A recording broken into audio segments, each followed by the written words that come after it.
في القلب مشاعر أخفيها قد أشرقت الشمس عليها عن خطط لم أعبأ فيها ستكون. بسم الله الرحمن الرحيم. السلام عليكم ورحمة الله وبركاته. الحمد لله على نعمه في هذا الشهر شهر رمضان الذي أنزل فيه القرآن هدى للناس وبينة من الهدى والفرقان والصلاة والسلام على رسول الله سيدنا محمد خير الأنبياء والإنسان وعلى آله وأصحابه من أهل الصدق والكرامة والإحسان. سبحانك لا علم لنا إلا ما علمتنا إنك أنت العليم الحكيم. Rabbi shrah li sadri wa yassir li amri wahlul 'uqdatam min lisani yafqahu qawli. Amma ba'du. Yang sama-sama kita hormati Al-Mukarram sahabat kami Imam Masjid Al-Ikhlas Ustadz Arif Nur Samsun. Ada sahabat juga hadir di sini, pengasuh Pondok Pesantren Darul Hufat Buya Safrinal, Masya Allah. Jadi tak enak pula sini, segan Ustaz. Para asatid, para alim ulama, para kiai, para sesepuh, orang tua kami, bapak ibu yang tak bisa saya sebutkan satu persatu, yang besar tadi mau gelar, yang kecil tak disebut nama, insyaallah semua yang hadir pada kajian subuh hari ini dimuliakan Allah Subhanahu wa taala. Bersyukur kita kepada Allah dengan ucapan alhamdulillah, bersalawat kita kepada Rasulullah dengan ucapan Allahumma Salli ala Sayyidina Muhammad wa ala ali Sayyidina Muhammad. Bapak Ibu,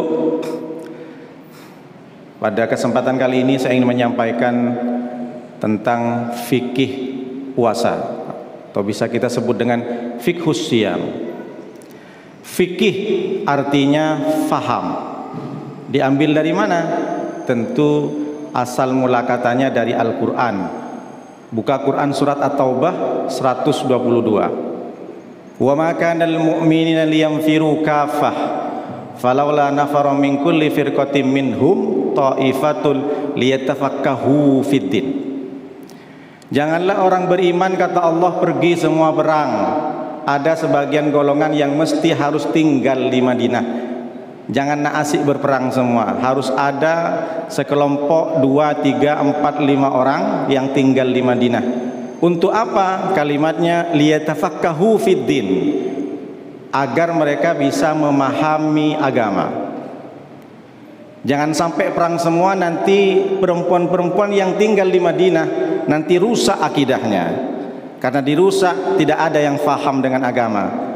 Begitu juga kalimat ini keluar dari lisan Nabi ketika berdoa untuk Abdullah ibnu Abbas. Apa doa Nabi kepada beliau?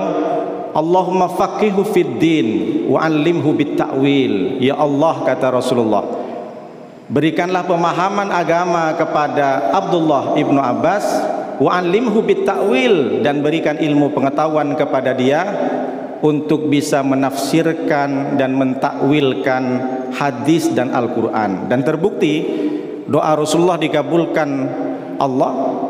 Hanya satu-satunya yang dijulukin Hibrul Ummah, Abdullah ibn Abbas, dijulukin penanya umat. Setiap permasalahan kehidupan tak putus di sahabat lain, maka dia kembali dan bertanya kepada Abdullah ibn Abbas.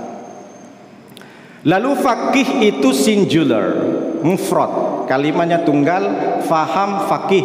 Kalau jamak pluralnya fuqaha. Orang yang alim, orang yang paham agama disebut dengan fakih, ilmunya fikih. Ada fikih. Fikih itu apa Pak Ustadz? Fikih ini berbicara bukan tentang dia berakhlak Pak Ustadz, sopan santun. Selain sopan santun Pak Ustadz, bajunya, jubahnya, sorbannya 2 Pak Ustadz, sini 1, sini 1. Fikih bukan berbicara tentang bagaimana dia berpakaian, aksesoris agama yang seperti ulama besar, seperti mursyid dan sebagainya. Tidak. Ada orang yang, mohon maaf bahasa anak mudanya, selengean. Ada ulama seperti contoh Gus Baha, dia tak mesti harus pakai surban banyak. tapi beliau alim fikih. Jadi fikih ini bukan tentang bagaimana dia sopan santun, akhlak, tidak. Fikih itu ada pada setiap orang yang tak bisa dibuktikan dengan aksesoris bajunya. Ada fikih apa? Fikih itu berbicara masalah wajib. Kalau perintahnya kuat, wajib. Kalau perintahnya tak kuat, sunnah. Kalau itu larangannya kuat, haram.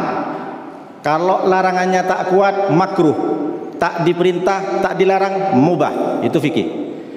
Ada fikih munakahat, fikih nikah. Ada fikih baik, jual beli. Ada fikih rohan, morohanah, penggadaian. Ada fikih morobahah, bagi hasil, modorobah, bagi hasil, morobahah, permodalan. Ada fikih siasah, fikih politik. Ada fikih daulah. Apa fikih daulah? Bagaimana caranya mengangkat pemimpin dalam Islam, bagaimana caranya menurunkan, memberhentikan pemimpin dalam Islam, dalam syariat Islam. Di Indonesia tak berlaku. Yang berlaku bukan fikih seperti itu. Amandemen UUD, ujung-ujungnya duit. Oh bukan, Undang-Undang Dasar 45. Nah, yang kita bahas ini adalah fikih Syiam. Saya merangkum singkat karena fikih, berbicara fikih ini mau sampai setahun tak selesai, apalagi fikih puasa. Saya rangkum dari 3 kitab. Yang pertama, fikih kontemporer dari Syekh Yusuf Qaradawi, kitabnya Kaifa Nata'ammal bil Syariah, Kaifa Nata'ammal bin Nabawiyah, bagaimana caranya mengamalkan sunnah-sunnah Nabi, bis sunnatin nabawiyah. Lalu yang kedua ada kitab dari Syekh Ali Jum'ah, Al-Bayan lima yusilul adhan, perkara-perkara dalam fikih yang susah untuk menentukannya. Seperti contoh, kalau bukan masalah puasa, bagaimana Pak Ustadz memberikan hukum kepada sabu-sabu, padahal ayat dan hadis tak ada. Yang ada inamal khamru wal maisir. Bagaimana hukumnya lem kambiang? Anak-anak bocil sekarang datang toko bangunan, mau beli apa? Mau beli kar, bukan beli selang, enggak beli apa? Beli lem, ngelem dia 3 orang, dihirup di belakang sekolahnya, habis itu mabuk, naik motor standing, nabrak, bonceng pula dia ceweknya bengkaknya bukan kepala, ininya bengkak 3 bulan, naudzubillah min dzalik. Lem kambing, ada pakai pil anjing gila, itu namanya dikias. Ada Quran, ada hadis, ada ijma, ada kias. Lalu kemudian yang terakhir kitabnya Syekh Atiyah Sakor, Fatwa Al-Azhar. Beliau adalah ulama senior di Al-Azhar. Kalau sekarang saya tengok di Shopee itu kitabnya kitab kuning, tapi sekarang sudah banyak dicetak kitab putih. Dulu kan kitab kuning, sekarang kan macam-macam kertas. Jadi dia alim kitab kuning. Enggak, sekarang banyak alim kitab putih. Jadi kertasnya sudah putih. 450.000 kalau mau beli. Tengok, ketik fatwa. Semua permasalahan fikih kontemporer yang terjadi pada masyarakat sekarang ada semua. Yang pertama saya ambil dulu di surat Al-Baqarah 184. Ayyamam ma'dudat. Hari puasa itu sudah terhitung, sudah ditentukan. Kalau tidak 29, 30 hari. Kalau kita puasa 29, insya Allah hari raya kita tanggal 22 hari Jumat, sama dengan Muhammadiyah. Muhammadiyah bukan Idul Fitri saja, Idul Adha sudah ditentukan. Kalau kita nunggu isbat, asbata yusbitu isbatan, af'ala yuf'ilu if'alan, penetapan dari pemerintah. Kalau tidak 29, 30 hari. Bagaimana caranya Pak Ustadz menentukan hilal 1 Syawal? Tentu kalau sekarang tak bisa sendiri-sendiri, mesti harus kolektif. Makanya kita percayakan kepada pemerintah. Bapak Ibu kalau tak suka dengan presiden, dengan pemerintah, apalagi dengan orang-orang yang asli nak berantem tentang masalah uang 349 triliun. Berantem dia di dewan. Jangan gertak, saya juga bisa gertak. Misalkan Bapak Ibu tidak suka dengan orang-orang yang di Senayan, tak suka dengan pemerintah, bukan mereka yang menentukan tentang hilal. Yang menentukan tentang hilal itu ada Perti, ada Wasliyah, ada Wahidiyah, ada Nahdlatul Ulama, ada Nahdlatul Wathon dan lain sebagainya. Ada MUI di situ. Jadi kita tunggu penetapan, tak perlu nanti, soalnya sekarang banyak, Pak Ustadz, saya tak mau ikut pemerintah Pak Ustadz lebarannya. Kenapa?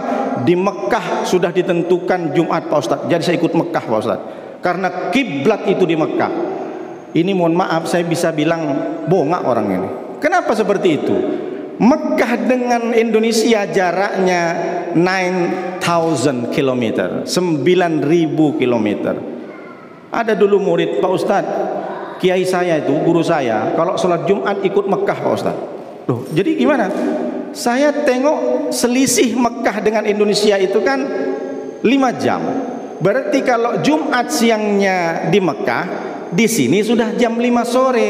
Saya tanya balik, jam 12 siangnya dia ngapain? Ah, itu saya tak tahu Pak Ustadz, katanya. Yang penting saya tahu guru saya kalau sholat Jumat ikut Mekah. Saya bilang muridnya sudah bodoh, gurunya pun bongak. Saya bilang gitu. Tak bisa begitu, karena pada zaman Nabi ada Ummu Fadl. Ummu Fadl istri dari Sayyidina Abbas atau ibu daripada Abdullah ibnu Abbas. Kenapa dinamakan Ummu Fadl? Anak pertama namanya Fadl, tapi sahabat Fadl ini meninggal di masa muda. Yang lama hidupnya adalah Abdullah ibnu Abbas, abangnya Abdullah ibnu Abbas. Ummu Fadl bin Haris, beliau menyuruh Quraisy laki-laki disuruh mengantar surat ke Muawiyah, gubernur di Syam. Syam sekarang, kalau dulu Syam, kalau sekarang sudah 3 negara, Syria, Lebanon, Yordania. Berangkat si Quraisy sampai ke Syam, ternyata di Syam sudah puasa, sudah tanggal 1 puasa, dan ternyata balik lagi keesokan harinya ke Madinah, baru Madinah saat itu juga, berarti selisih sehari lebih dulu Syam. Syam dengan Madinah jaraknya 1,500 km, 1.500 km.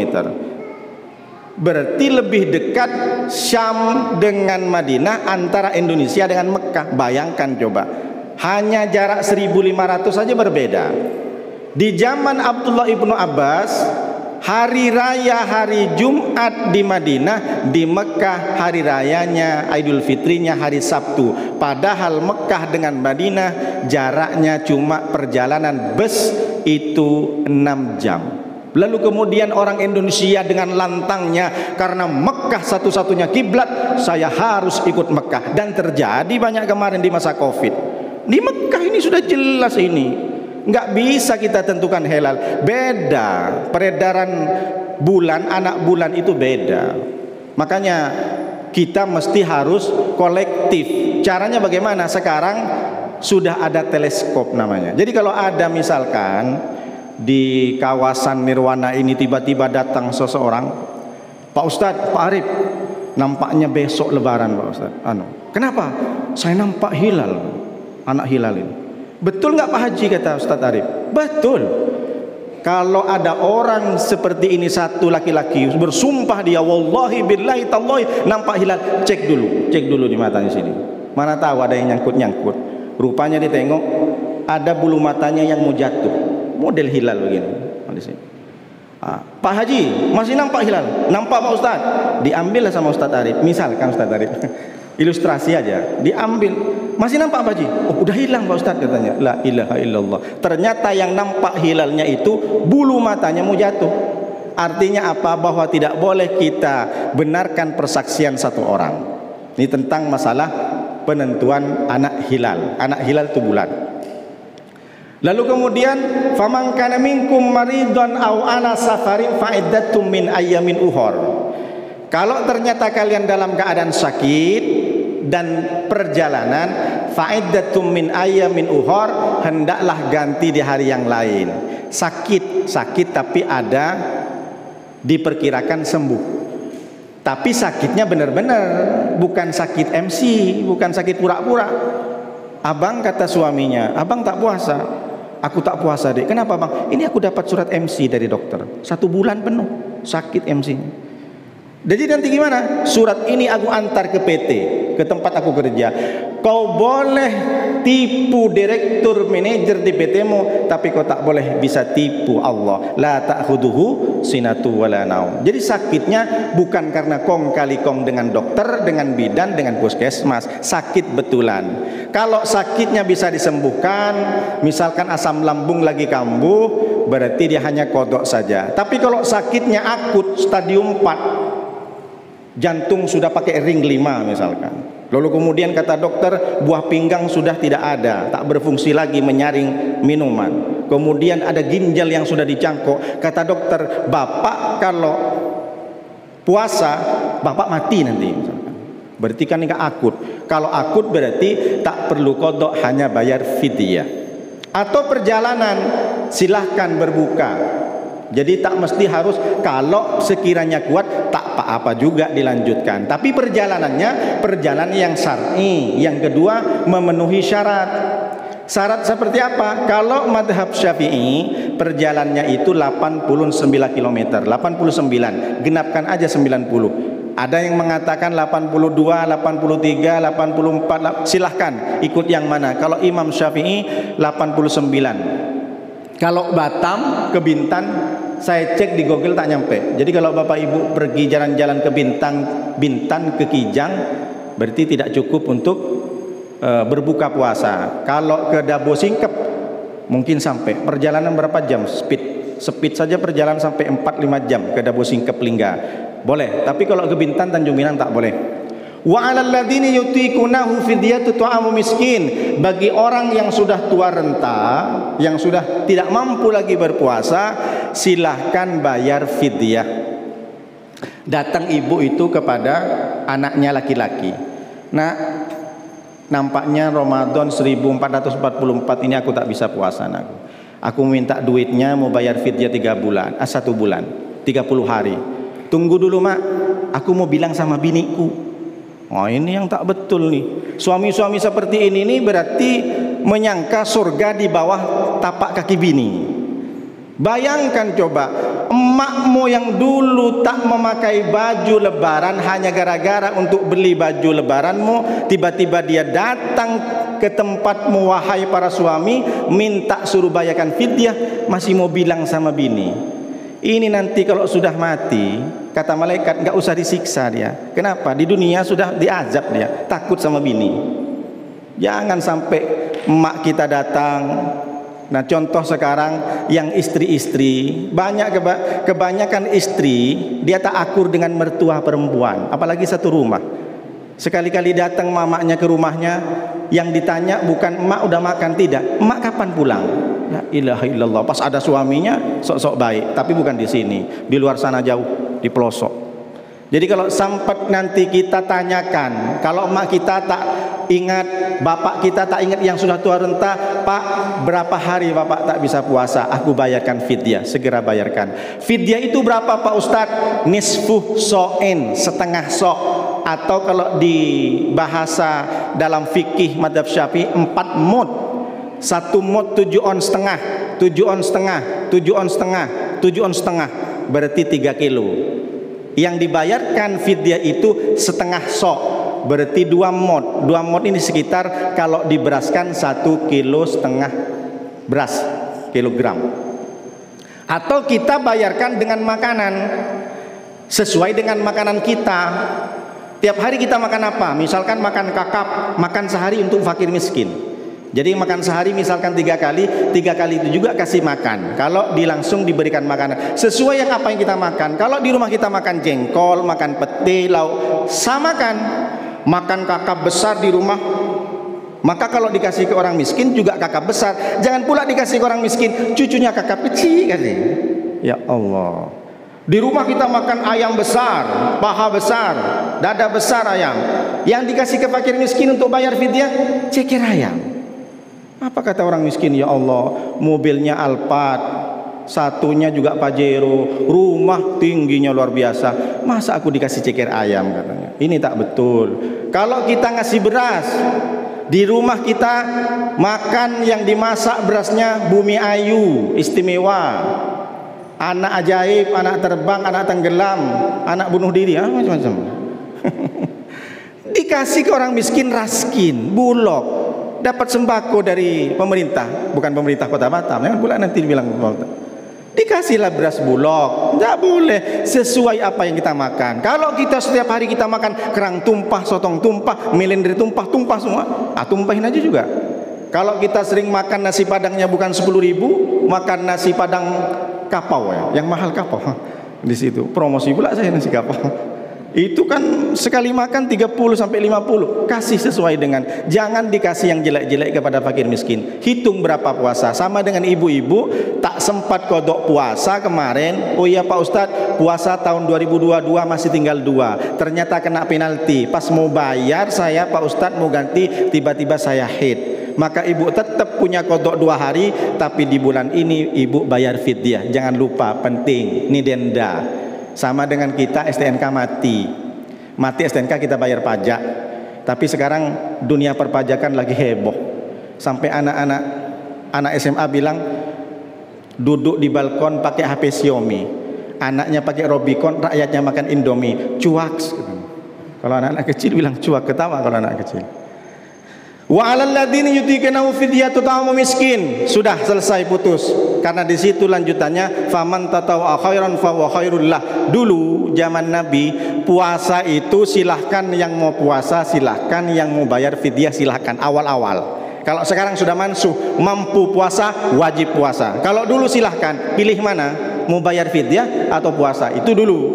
Tapi sekali mansuh sekarang tidak ada cerita. Kalau sanggup maka berpuasalah.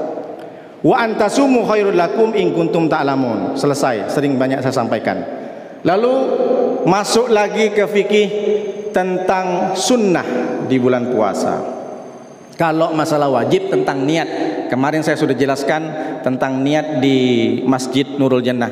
Tak mungkin saya jelaskan lagi di sini meskipun berbeda jemaah.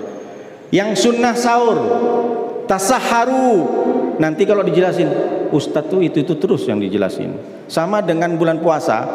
Hari ini la'allakum tattaqun, besok la'allakum tattaqun. Sekali dikasih julukan sama ibu, siapa dia? Ustadz la'allakum tattaqun. Di sana la'allakum tattaqun, sini la'allakum tattaqun. Tak selesai, muter aja di situ. Bukan Ustadz di sini, Ustadz Arif. Jangan pula nanti dipelintir. Tasaharu fa inna sahuri barakatun. Bersaurlah kalian karena sesungguhnya dalam sahur itu ada berkah. Apa berkahnya? Yang pertama, bisa makan bersama dengan ibu, dengan suami, dengan anak. Nanti ketika sudah ngumpul, istriku sudah tambah glowing ya. Emang papa tak lihat? Enggak, iyalah tak lihat, selama ini makan sama bini orang, ditraktir di kantor. Anakku sudah besar ya, udah senat belum? Papa tak ingat, papa sendiri nganter. Oh iya ya, selama ini nganter anak bini orang. La ilaha illallah. Ayo selfie dulu. Selfie pas sahur. Luar biasa kekeluargaannya. Yang kedua, wabil asharihum yastaghfirun. Kesempatan untuk beristighfar kepada Allah. Emang mesti harus istighfar Pak Ustadz? Iya, karena istighfar bukan karena kita punya dosa. Man lazimal istighfar ja'alallahu lahu min kulli dzikin makhraja wa min kulli hammin faraja wa razaqahu min haitsu la yahtasib. Beristighfar bukan karena dosa, tapi istighfar kata Rasulullah 3 keutamanya. Ja'alallahu lahu min kulli dzikin makhraja, dalam kesempitannya Allah berikan kelapangan. Wa min kulli hammin faraja, dan setiap masalah dikasih solusi. Wa razaqahu min haitsu la yahtasib, orang yang sering dan membiasakan istighfar, Allah akan berikan rizki yang tidak terduga. Jadi Bapak Ibu sudah tahu, istighfar bukan karena minta ampun karena dosa kita. Kalau memang dalam hati ini merasa tak berdosa, tapi ketika kita merasa tak berdosa, disitulah kita berdosa. Tak boleh. Kullu bani Adam khata'un wa khairul khata'in at-tawwabin. Setiap anak Adam pasti salah, dan setiap sebaik-baik orang yang salah, yang berdosa, at-tawwabin, orang yang bertaubat kembali kepada jalan yang benar. Siapa yang benar? Allah yang maha benar. Beristighfar silahkan, astaghfirullahaladzim. Mau pakai syair, pakai lagu silahkan, astaghfirullah. Tapi jangan keras-keras. Suami-suami malam-malam istighfar jangan keras-keras. Nanti istrinya bangun, abang kenapa tidak istighfar? Aku banyak dosa dek, katanya. Banyak dosa sama siapa bang? Perasaan kita dulu tak pernah pacaran, sama mantan. Apa katanya? Diambil, untung tak diambil. Jangan marah dulu deh. Engkau memang bukan yang pertama, tapi engkau adalah yang terakhir. Pret. Untung mangkok tak dilempar. Sempat dilempar habis muka kamu. Jangan keras-keras. Curhat kepada Allah, beristighfar kepada Allah cukup dalam hati khusyuk. Ini kadang ada orang curhat, beristighfar, minta ampun di Facebook. Ya Allah, ampuni dosa-dosa saya Allah sama suami. Ditengoklah sama suaminya. Tak boleh. Ini kebanyakan orang curhat di status WA, curhat di Instagram, di Telegram, di Telegram, kilogram, apa lagi? Banyak-banyak. Di Twitter. Jangan dikonsumsi, jangan menjadi konsumsi publik. Wa idza sta'anta fasta'in billah, wa idza sa'alta fas'alillah. Kalau engkau minta tolong kepada Allah. Kalau engkau minta sesuatu tentang kesedihanmu, kegundahanmu, mintalah dan curhat, mengadulah kepada Allah. Jangan mengadu ke wall Facebook. Makanya kenapa dikasih nama wall? Dulu orang di Israel, orang Nasrani kalau mau curhat dengan Tuhannya katanya, dia meratapi pegang dinding tembok. Makanya di Facebook dikasih nama wall. Karena yang buat Facebook Mark Zuckerberg. Maka apa? Mark Zuckerberg. Jadi di sahur kita bisa beristighfar. Dan yang ketiga, karena kita sahur, kita bisa sholat subuh berjamaah dengan anak dan istri, dibawa ke Masjid Al-Ikhlas. Man sholat subha fi jama'atin fa ka'annama sholal lail kullah. Barang siapa yang sholat subuh berjamaah, seolah-olah dia mendapatkan pahala satu malam suntuk pahalanya. Lau ya'lamuna la tauhuma walau habwan. Seandainya orang tahu dengan pahala sholat isya berjamaah, sholat subuh berjamaah, maka pasti dia akan merangkak datang ke masjid. Subhanallah. Kenapa? Raqatul fajri khairum minad dunya wa ma fiha. Raqatul fajri qabla subhi khairum minad dunya wa ma fiha. 2 rakaat salat sunat sebelum subuh saja lebih baik daripada seisinya, apalagi salat subuhnya. Salat sunat sebelum subuh saja begitu besar pahalanya. Maka harus sahur, bangun sahur meskipun hanya sebiji korma. Paksakan untuk sholat tahajud. Kenapa? Karena satu-satunya sholat yang disebutkan dalam Al-Quran adalah sholat sunat tahajud. Wa minal laili fatahajjad bihi nafilatan lak.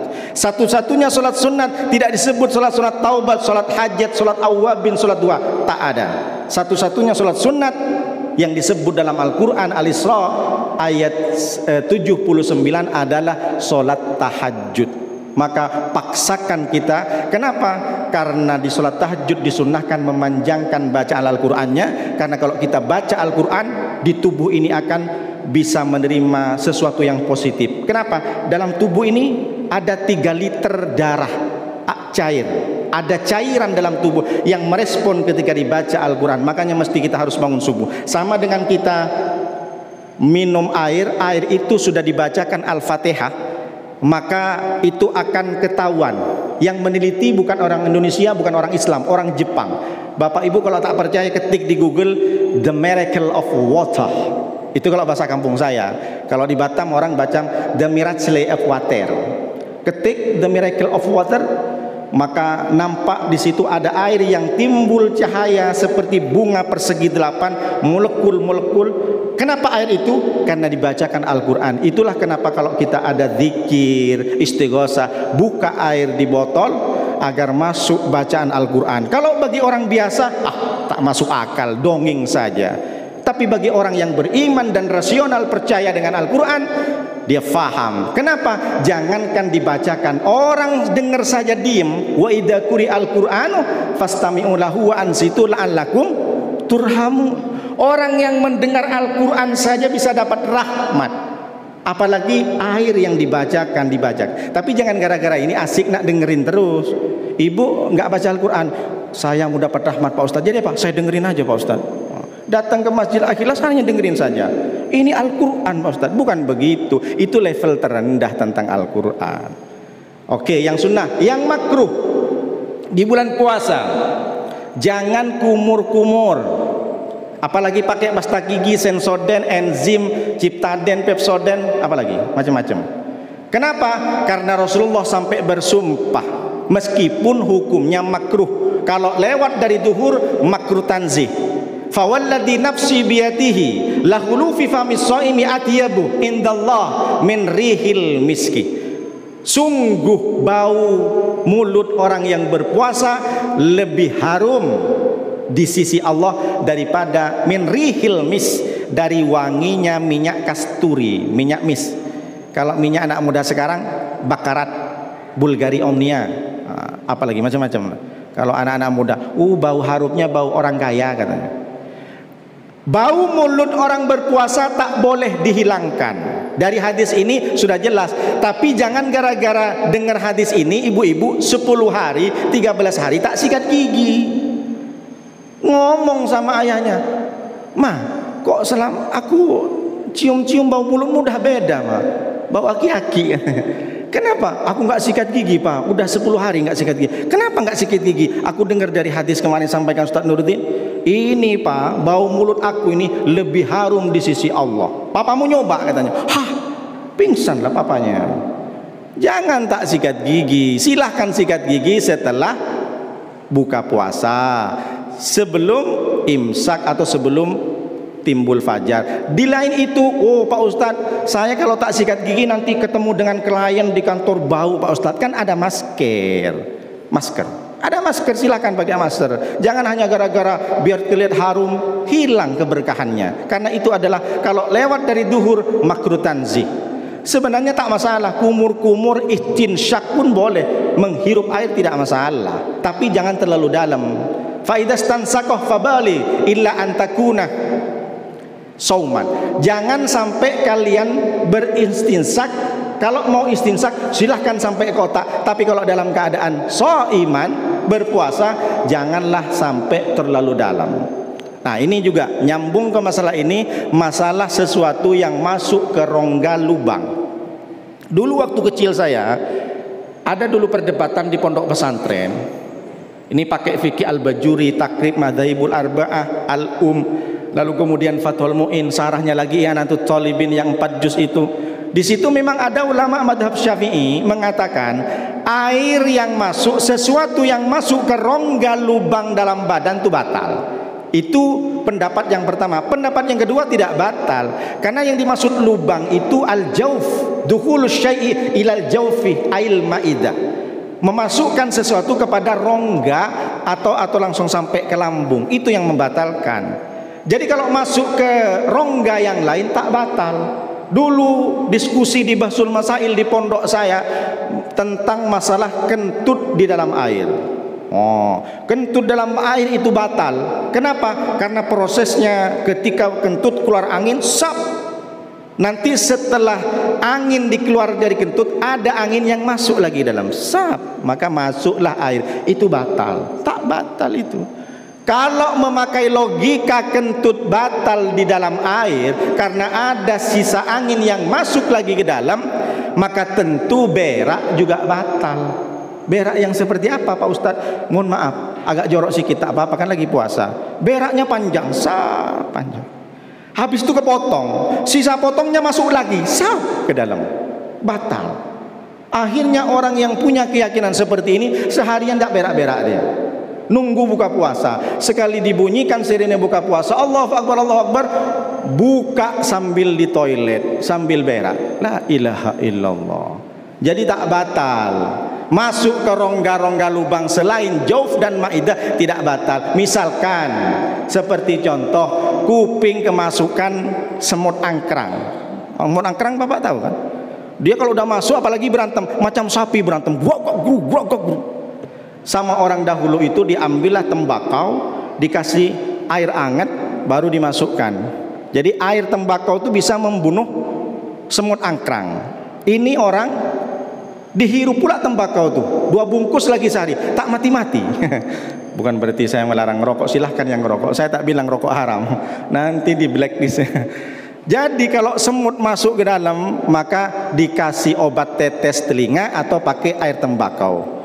Sama juga dengan halnya kita sakit mata, masukin obat mata, tak batal. Ada lagi yang mengatakan nangis batal. Aduh Pak Ustadz, saya tak mau nangis lah, saya tahan ini Pak Ustadz, sabar. Kenapa? Istrinya meninggal, tak mau mati, tak mau nangis saya Pak Ustadz. Kenapa? Nangis batal. Kata siapa nangis batal? Nangis yang batal, nangis sambil minum teh obeng.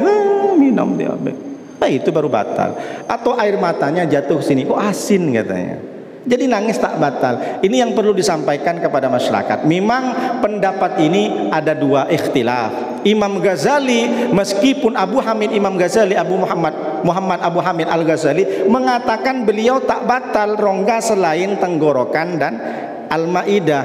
Bahkan ada yang mengatakan dari saking berbedanya pendapat Imam Ghazali, ulama yang lain mengatakan nampaknya Imam Ghazali sudah pindah haluannya ke madhab Maliki, padahal beliau madhab Syafi'i. Sama dengan juga suntik. Bapak Ibu, suntik dulu waktu vaksin tak batal suntik. Yang batal suntik itu kata Syekh Yusuf Qaradawi adalah suntik infus. Kenapa Pak Ustadz itu infus? Karena makanan. Kalau suntik obat demam silahkan. Datang direktur itu telepon bidan, telepon mantri, Pak Mantri tolong kirimkan 40 infus ke rumah. Setelah sampai di rumah, 2 botol infus dimasukkan sama direktur itu. Masuk, habis itu seger dia, 2 infus kok. Datang ke kantornya, assalamualaikum, selamat siang para anggota-anggotaku. Semuanya pada tidur semua, ngantuk, lemas. Kenapa kalian letoy semua? Kenapa kalian lemas? Puasa tak boleh lemas. Nih tiru nih Pak Direktur nih sehat. Iyalah sehat, 2 infus masuk. 2 infus ini batal karena dia makanan. Lalu kemudian banyak terjadi antara suami istri Pak Ustadz. Dari saking enaknya saya sahur, lupa mandi besar Pak Ustadz. Malamnya suami istri lagi kangen-kangenan, tiba-tiba lupa mandi besar. Sudah sholat subuh masuk, boleh apa tidak? Lanjutkan. Satu ketika datang laki-laki, hadis ini datang dari Siti Aisyah, ya Rasulullah, inni usbihu junuban. Sesungguhnya saya di waktu subuh dalam keadaan junub, lupa Rasulullah tak mandi sebelum subuh. Wa uridus siyam, dan saya akan mau puasa, boleh enggak? Rasulullah tidak jawab la, tidak jawab na'am. Rasulullah menimpali dan menirukan, inni usbihu junuban wa uridus siyam fa'aghtasilu wa asumu. Saya juga pernah junub dan saya mau puasa. Setelah itu saya langsung mandi aja ketika ingat, lalu kemudian saya laksanakan puasa. Si laki-laki tak terima, innaka la mithlana ya Rasulullah, engkau berbeda denganku ya Rasulullah. Ghufirah ma taqaddama min dambi, dosamu diampuni ya Rasulullah, beda dengan saya. Rasulullah langsung marah. Fagadiba Rasulullah, inni la arju an akuna ahsya'u wa alamu. Sesungguhnya aku lebih takut kepada Allah dan lebih mengetahui. Jangan kau beda-bedakan masalah hukum ini, karena aku adalah nabi, diampuni dosanya, lalu kemudian kamu tak boleh tak sama. Jadi silahkan, tapi asalkan Bapak Ibu junubnya sebelum subuh. Kalau junubnya kangen-kangenan setelah subuh, itu lain lagi, namanya kafarat. Datang laki-laki itu, celaka ya Rasulullah, celaka ya Rasulullah. Kenapa? Aku berhubungan di waktu siang ya Rasulullah dengan istriku. Mak, ngeri kali kata Rasulullah. Jadi gimana Rasulullah? Kamu harus puasa 60 hari. Tak mampu Rasulullah, jangankan 60 hari, 30 hari ini udah ngap-ngap saya Rasulullah katanya. Jadi gimana Rasulullah? Kamu kasih makan 60 orang miskin, cepat sekarang. Saya tak punya apa-apa ya Rasulullah, tak mampu. Ya udah, Rasulullah pergi ke belakang, ambil kurma 1 karung. Ini 1 kurma karung kamu kasih ke fakir miskin di kampungmu. Maaf ya Rasulullah, di kampung saya yang paling miskin ya Rasulullah. La ilaha illallah. Rasulullah tertawa hatta badat nawajizuhu, sampai nampak gigi geraham Rasulullah. Dari saking lucu orang ini. Sudahlah susah nekat pula dia siang hari kan. Ketawa Rasulullah. Jangan dianggap Rasulullah itu neraka. Tidak. Rasulullah juga pernah ketawa. Akhirnya apa kata Rasulullah? Ya udahlah, kalau memang kau paling miskin, kau bawa kurma 1 karung ini, kau kasih ke anak binimu. Nih coba akhlak Rasulullah SAW. Tapi boleh tidak di siang hari? Boleh, asalkan tidak sengaja. Bisa nggak kira-kira tak sengaja? Jangankan tak sengaja, sengaja aja susah. Tapi hebatnya umat Nabi Muhammad SAW, malamnya boleh bercampur. Beda dengan Nabi Daud. Nabi Daud puasa Senin puasa, Selasa tak puasa, Rabu puasa, Kamis tak puasa, malamnya tak boleh bercampur. Kalau kita boleh. Al-Baqarah 187. Uhilla lakum lailatas siyami ar-rafathu ila nisaikum hunna libasul lakum wa antum libasul lahunna alimallahu annakum kuntum tahtanuna anfusakum. Hebat, luar biasa hebat ayat ini. Allah SWT sampai sebegitu detailnya. Di malam hari laki-laki dan perempuan suami istri boleh bercampur di waktu bulan Ramadan. karena itu adalah hakmu, halal ketika malam. Kenapa? Alimallahu annakum kuntum tahtanuna ampusakum. Karena Allah tahu laki-laki kalian semua, wahai laki-laki, tak bisa menahan nafsumu. Datang jemaah setelah kajian, oh Pak Ustadz, berarti kalau malam-malam bulan Ramadan boleh Pak Ustadz? Iya boleh, yang tak boleh siang. Saya salah dengar Pak Ustadz. Kenapa? 4 tahun saya tak bercampur sama istri malam-malam Pak Ustadz. Makanya ngaji guys. Saya bilang begitu sama orang ini. Dikira juga batal. Ini hebatnya umat Nabi Muhammad SAW. Yang terakhir, biasanya jam berapa Pak Ustadz? Hah? Ya isroknya jam berapa Ustadz? Takut terlalu lama. Oke, 14 ya. Selanjutnya masalah zakat. Nah, ini zakat. Sebentar lagi kan banyak orang zakat. Zakat kalau menurut Imam Hanafi dibayarkan sebelum Ramadan, boleh. Kalau Imam Syafi'i awal Ramadan sampai akhir. Kalau Imam Maliki sama Imam Hambali detik-detik Idul Fitri. Yang paling enak Imam Syafi'i, dari mulai tanggal 1, tanggal 2, tanggal 3 silahkan, sampai tanggal 10 silahkan kapan saja. Tapi kalau Imam Maliki dan Hambali detik-detik 1 hari 2 hari paling lama sebelum Idul Fitri. Biasa UPZ di Batam sudah sibuk itu kalau sudah detik-detik.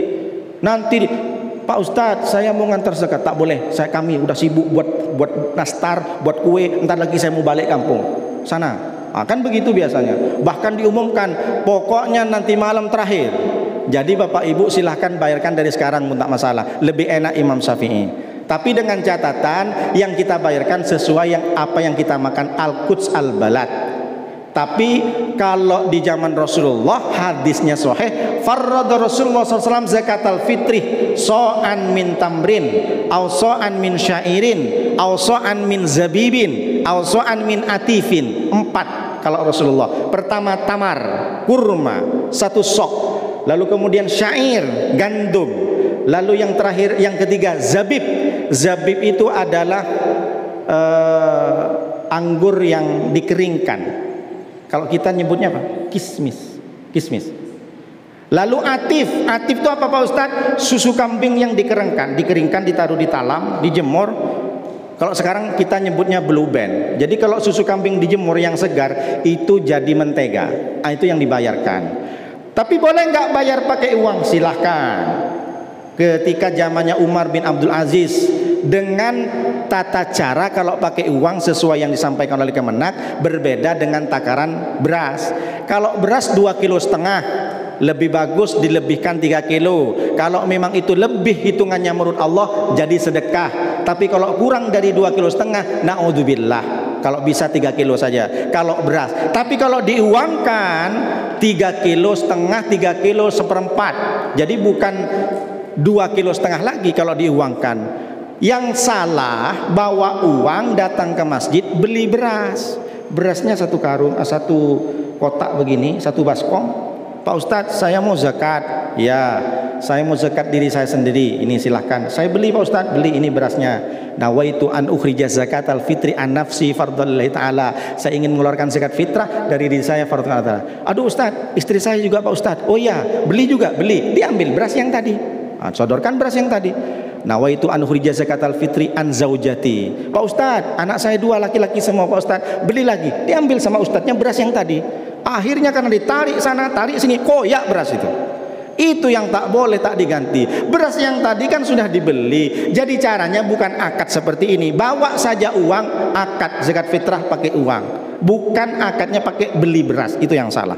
Ini yang banyak terjadi. Terakhir masalah tarawih.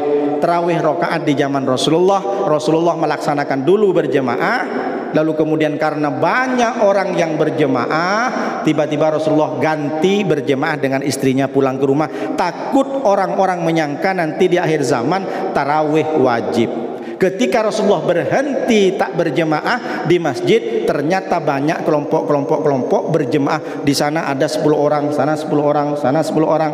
Akhirnya di zaman Sayyidina Umar dikumpulkanlah yang berkelompok-kelompok itu jadi 1 dan digenapkan 23 rakaat dengan witirnya, karena mereka tak mampu seperti sholat Rasulullah yang 11 rakaat sampai berjus-jus, sampai bengkak kakinya Rasulullah. Kalau kita bengkak bukan karena sholat, karena asam urat.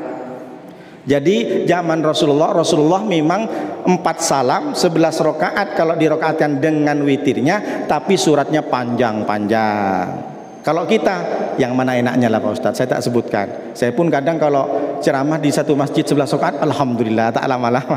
Masyaallah tabarakallah. Tapi yang terpenting kan hasil daripada puasa ini, setelah puasa kita sudah terbiasa dengan 11 rakaat salat tahajud qiyamul lail. Man qama Ramadan imanan wa ihtisaban ghufira lahu ma taqaddama min dzambi. Barang siapa yang menghidupkan malam-malam Ramadan, maka diampuni dosanya oleh Allah Subhanahu wa taala. Jadi tarawih jangan berantem hanya gara-gara bilangan rakaatnya. Di Madinah 36 rakaat, di Son'a di kota Yaman 100 rakaat. Imam Ahmad bin Hanbal ditanya sama anaknya, berapa rakaat salat malam ketika bulan Ramadan? Ayahmu, oh ayahku Imam Ahmad atau Imam Hambali itu salasami'ati rakaatin 300 rakaat guys. Jadi 300 rakaat setiap bulan Ramadan. Kita tak ada apa-apanya. Di Maroko itu kalau sudah tanggal 27 itu dari subuh, dari Isya sampai subuh. Kalau kita mudah-mudahan mampu orang-orang Batam ini bisa sampai 100 rakaat. Amin ya rabbal alamin. Demikian yang saya sampaikan, mudah-mudahan bisa bermanfaat, karena kalau bicara masalah fikih masih panjang lagi. Ini hanya singkat-singkat saja. Terima kasih atas perhatian. Mohon maaf atas segala kurangan. Hadanallahu ilaikum ila thoriqil mustaqim. Wassalamualaikum warahmatullahi wabarakatuh. في القلب مشاعر أخفيها قد أشرقت الشمس عليها عن خطط لم أعبأ فيها ستكون